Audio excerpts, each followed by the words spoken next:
Welcome to Home, Space and Reason, a podcast about creating a home that thrives. Hi there, I'm Christina Browning, your host. If you know your home could be so much more than it is, I discuss home functionality, aesthetics, and automation. I'm a realtor in Portland, Oregon, and a home functionality coach. I geek out on every subject imaginable regarding your home and yard, challenging you to think of your space differently to get the most out of every square foot. I pose questions for you to think through about your space and your reason. This podcast is all positive, offering you virtual fist bumps and celebrating every win. Remember, there's no such thing as perfect, but you can still aim for your best. Follow along on social media under the handle Space and Reason. In this episode, let's discuss fireplaces. Because I love history so much, I'd like to start out by reading you an excerpt on the history of fireplaces, pages 71 to 73 of The Elements of a Home, a book by Amy Azzarito. Since primordial man discovered fire, the pull of the flame has attracted all humanity. So potent is its appeal that the word focus is Latin for fireplace. While contemporary fireplaces are used mostly as a design and social focal point, for thousands of years the fireplace was a necessary source of heat and light. All medieval homes, whether a humble peasant hut or a great English manor, were built around a simple open hearth, very much like building a campfire in the center of a home. Talk about smoke inhalation issues. Families would gather around the fireplace to cook and eat, tell stories, and sleep. It was so essential to everyday life that the hearth fire was rarely allowed to die out. In some homes, it remained lit for generations. By the mid-14th century, fireplaces had moved from the center of the room to the wall and were added to bedrooms in addition to the main living space. This important development was enabled by improved, harder bricks, which made for more heat-resistant chimneys. In addition, a hood was added over the fireplace grate to catch smoke, much like the hood vent over our modern stove. Because they lacked an efficient flute, fireplaces of the time didn't provide as much warmth as the old open hearth. Bigger fires yielded slightly warmer rooms, and so wall fireplaces grew accordingly. Some were large enough to accommodate benches inside so people could get as close to the flames as possible. These supersized hearths required a lot of fuel. Many households went through 1 to 2 tons of wood per year. For the next 300 years, while fireplace technology remained essentially the same, decor became as important as function when it came to designing a room. Designers seized on the mantel as another opportunity to adorn a room and showcase materials including elaborately carved mahogany, colored marble, and gilded decorations. The mirror and mantel combo, still popular today, dates back to 1690 and was made possible when the French developed the technology to produce full-length mirrors. Soon, the marble mantel with a huge mirror became a de rigueur feature for important rooms. The combination allowed those seated around the fire to look up and be apprised of the goings-on in the room at a glance. The fireplace mantel was also the place to display treasures. Small claques, still called mantelpiece clocks, were designed just for that purpose. Porcelain vases, candlesticks, and candelabras were also given pride of place on the mantel. The mantel may have looked great, but the lack of technological advancement in heating systems meant that people were still cold. The fireplace produced an uneven, shallow heat and drew cold outside air into the room. Smoke and ash were an annoyance, particularly in the 18th century when lighter colored fabrics became fashionable.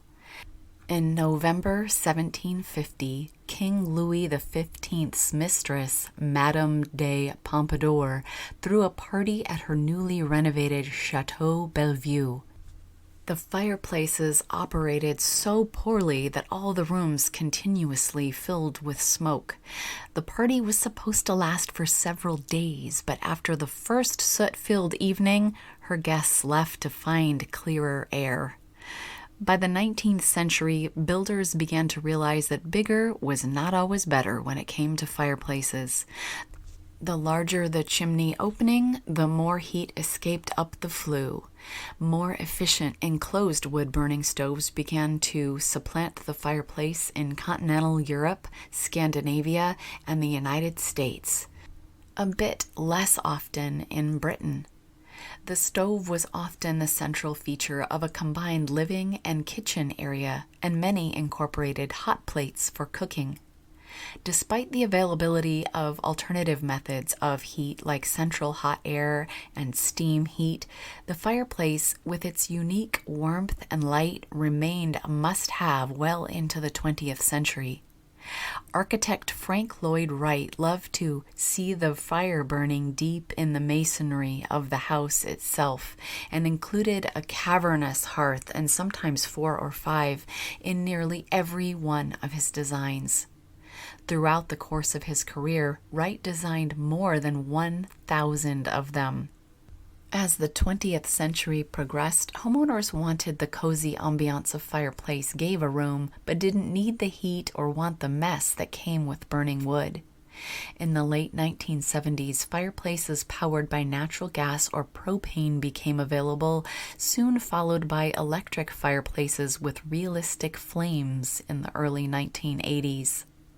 While the fireplace is no longer necessary to heat our homes or cook our food, it survives as a symbol of familial warmth and solidarity and remains a welcome luxury. Real estate experts estimate a fireplace can boost a home's resale value by as much as $12,000. Whether it's a clean-lined electric floating piece or a vintage stone surround with a gas insert, it can add pyro magic to any room. It is, as Wright said, the heart of the whole and of the building itself. Relaxing in front of a crackling fire is one of the most enjoyable ways to spend a cold winter evening, and scientists know why. Watching a fire lowers blood pressure, according to a 2014 University of Alabama study. The researchers, led by anthropologist Christopher Lynn, asked 226 adults to watch a video of a fireplace and took their blood pressure before and after watching the video. They also asked participants to report on their experiences of the fire. The researchers found an average of a 5% decrease in blood pressure among participants who watched the fire with sound. The longer they watched the fire, the more relaxed they became. Having a calm focus of attention could help reduce anxiety. Fireplaces are often the focal point of a room, so let's discuss the aesthetics of them for a moment. I've been into homes where the fireplace sticks out and nothing was placed on either side, architecturally speaking, which makes it sometimes feel awkward. I love the look of built-in shelving to flank either side of a fireplace, making it both functional for storage and pleasing to the eye. Whether it's half height or all the way to the ceiling, I feel like built-ins are just a win. I spoke with Jessica Dudley about her experience when she restored an older home when I interviewed her for episode 53, a story about a home that encourages healing. So, one of the things that was really important to us when buying an old home was to honor the history of the home. We when we were looking at homes, I mean, and we probably saw 50 homes, it was so sad seeing how poorly some of those homes had been remodeled and how they didn't honor the history of the home and the architecture. And so with the fireplace, I spent so many hours looking at 1910 to 1920 fireplaces and what that whole situation looked like. And then we worked with a custom cabinet maker to build cabinets around the fireplace and just kind of a classic craftsman style. And the end result came out beautifully. See photographs of her renovation and journey on Instagram by searching the handle Thankful Bungalow. Let's talk briefly about adding built-in bookshelves like she did. If you're going to have them built, think about where you want power, especially for plugging in lights, maybe sitting on top of half-high built-ins. Or if you want Christmas lights mixed in with your garland during the holidays, where will those plug-ins be at? Yes, sometimes we have to resort to battery power, but if you're building them from the bottom up anyway, it's good to think those details through. Sometimes having a row that have doors on them at the bottom is beneficial, especially if you're hiding unsightly toys or electronics. Now let's talk about tile around your fireplace. Tile can be super trendy, making a fireplace absolutely adorable for the next 6 years until it goes out of style. And then it's kind of a pain to update. It's doable, but you would be surprised at how many people comment when I'm taking them home shopping how they don't like the fireplace tile. And despite me saying it can easily be updated, it still ends up in the negative column for them because it just may never get done.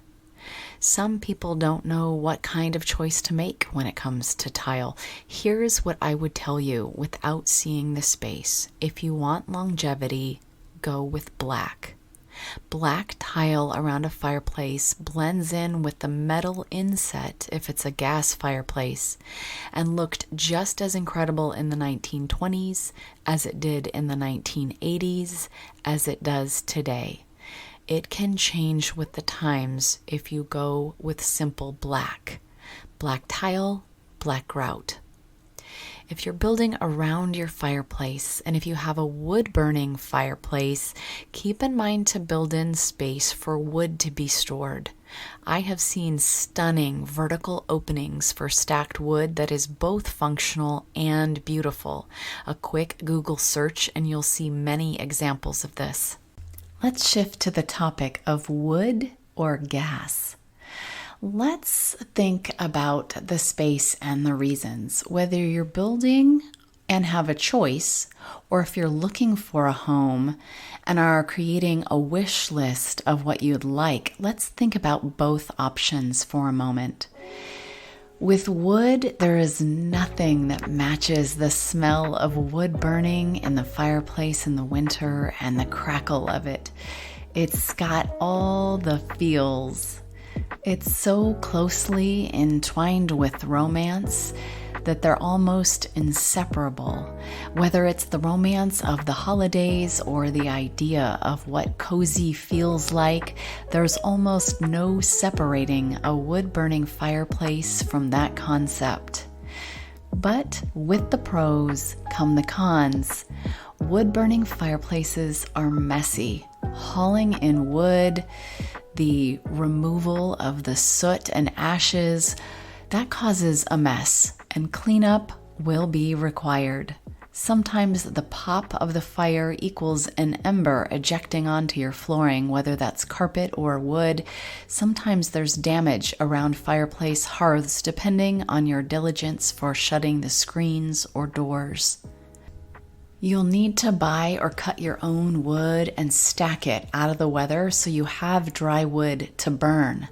Some look at this as an opportunity to move your body and get some good exercise. Others would rather have a root canal. If you're in the latter category, perhaps giving your fire fuel by flipping a switch is more ideal in your home. You'll sacrifice the snap, crackle, pop for the anytime convenience of having fire exactly when you want it, even if it's only for a few minutes. We love to turn the fireplace on in the morning while we enjoy coffee or cocoa before school, while we watch the birds and have our morning conversation. This simply wouldn't be a thing if we had to haul in wood and manually start a fire. Both wood and gas fireplaces are lovely for their own unique reasons. Now let's think about storage possibilities. If you are building around your fireplace, and if you have a wood-burning fireplace, keep in mind you'll need to build in space for the wood to be stored unless you want it sitting out in a log holder of some sort, which does take up some room. Depending on what part of the world you live in, you may have room for this and opt for it. I have seen stunning vertical openings for stacked wood that is both functional and beautiful. I've also seen the most impressive Instagram video by Sarah Pullman, where she's built space behind her fireplace for storage. Imagine it bumps out from the wall by 12 inches or so, the fireplace does. And so as you might be able to imagine in your head, the two sides on the left and right side slide forward, exposing storage for routers and other unsightly things. My question is, does this block the signals? I'm not exactly the tech type, but I would wonder if it still works when it's behind that wall. We should ask her, huh? Anytime you can build in storage in a space that wouldn't otherwise be used, I am all about it. You can see this video on my Instagram feed. I downloaded it and reposted it and tagged her in it if you'd like to have a look at it for yourself. My Instagram handle is Space and Reason. Now let's talk about real estate transactions for a quick second. If you're buying or selling a home with a wood stove or a fireplace insert in Oregon, you must ensure that it was certified to meet emissions performance standards at the time of manufacture. If it was not certified, our state law requires it to be removed, destroyed, and disposed of when a home is sold. The home buyer or seller must report to DEQ that the stove or insert was decommissioned. How do you tell if your wood stove or fireplace insert is certified? You need to locate an Oregon DEQ or US EPA certification label on the back of the unit. Certification occurs at the time of manufacturing and cannot be granted to devices that are already in use. DEQ recommends taking removed and destroyed uncertified wood stoves and fireplace inserts to a scrap metal dealer or a metal recycling facility. If you don't have a mantel for your fireplace, consider adding one. It seems every time I have a listing with a fireplace that doesn't have a mantel, my sellers tell me they've never liked the fireplace but just don't know how to tackle adding a mantel, so it gets put off. This isn't just one client. Literally every time I have a seller who has a fireplace without a mantel, it's a negative rub, like an unfinished project sitting in the middle of their space, reminding them of a job unfinished all of the time, even if it wasn't their job to begin with. You can literally buy a fireplace mantel by Googling it and choosing the right look for your space. They're often hollow, making the shipping reasonable. Since we're on the topic, you can also choose one that has hidden storage in it, where the front or sides open, exposing hidden storage. Really, it's a no-brainer. Just please do this if you have the option to. I'll link to Etsy with some makers that offer mantels with hidden storage. If you know a talented woodworker, like we have one in our neighborhood, they may also be an option to add something personal and lovely made just for you. Maybe that's the holiday gift to yourself as an investment in your daily experience of living in your home. which will also help you when it comes time to sell.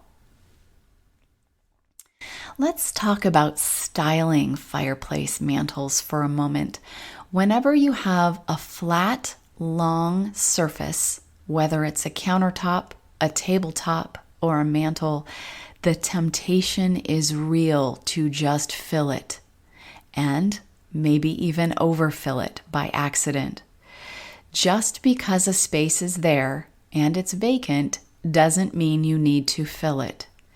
I would challenge you to look first at photos of fireplace mantels that you are attracted to, and then dissect how they're styled and why you like them. Is it tastefully decorated for the holidays? And what does that mean as it pertains to your fireplace mantel? How much is in the photo? What components are there? And is it asymmetrical or not? Can you mimic what you love exactly and resist adding more?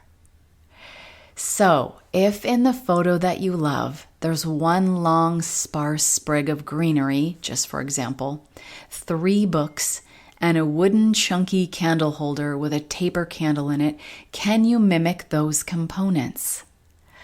Let's talk about 3 common mistakes.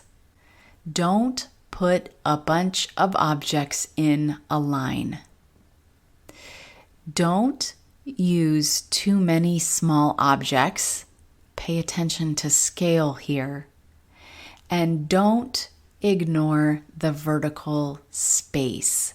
The most important space to fill isn't always the mantel itself. It's the vertical space above it, unless there's a TV directly above it, in which case you may want your most substantial styling pieces to be either on the left or right side of your TV. The DIY Playbook website has a great little blog post about styling a mantel, and it includes photos of great examples and the components of it, and I'm going to link to it in the podcast notes. If you have a love for fireplaces, maybe you could plan a trip around it. I want to bring light some fabulous fireplaces out in the world. The Paradise Inn in Washington's Mount Rainier National Park has 2 giant stone hearths and might be ideal to put on your radar for a potential getaway. Built in 1916, this historic guest lodge sits in the shadow of Mount Rainier, surrounded by mountain meadows, lush with wildflowers. Paradise Inn is a National Historic Landmark designated as one of the great lodges of the West. Miles of hiking trails are just outside the front door, with panoramic views of glaciers and waterfalls. Others that can be on your radar featuring glorious fireplaces are the Mendocino Hotel and Garden Suites in Mendocino, California, Old Faithful Inn at Yellowstone National Park, and the Inn at Death Valley in California. All of these are listed in my podcast notes, complete with links to see photos and find out more. Have your fireplace clean and inspected. I know this isn't the funnest part of this topic, but especially if you've never done this and you've lived in your home for more than a couple years. A good chimney sweep company will make sure the fireplace is safe to use, and it can also identify maintenance problems that can be amplified over the years if you don't know about them. This will eliminate safety hazards day to day and headaches when you go to sell. And this issue comes to light during the sale. I assure you that is no fun. While you're hanging out and having that chimney swept, you can ask your smart home device to play the Home Space and Reason podcast by Apple and easily listen on any smart home device.